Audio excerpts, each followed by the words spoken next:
My name is Benjamin Skoronski, and I am from Rochester, New York. I'm a second-year master's candidate in musicology at the University of Arizona. I chose to pursue my degree at the Fred Fox School of Music in order to study with the excellent musicology faculty, whose research interests align closely with my own. Dr. Matthew Mugmon shares my historical impetus, driven by an interest in archival research.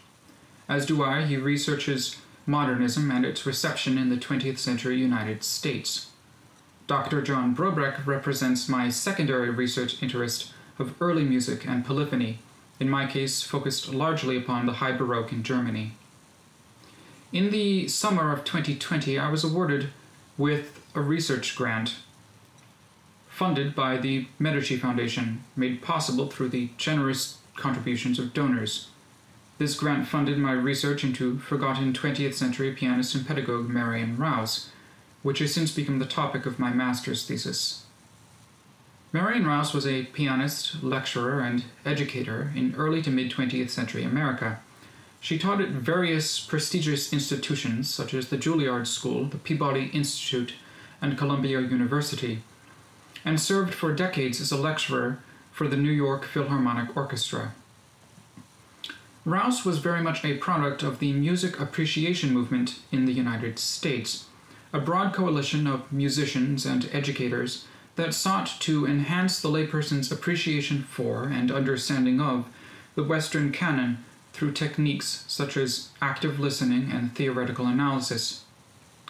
My thesis explores for the first time a music appreciation lecture recital on modernist piano repertoire by Marian Ross entitled What Next in Music. Ross toured the nation with this lecture recital for several years. The entire lifespan of What Next in Music lasted for over a decade. This lecture recital is what first propelled Ross to national recognition in 1919 and was the subject of her New York debut at Aeolian Hall in 1924.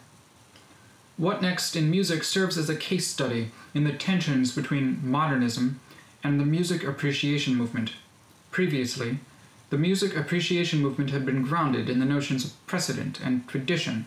It sought to establish a classical canon that was canonical by virtue of it being classical.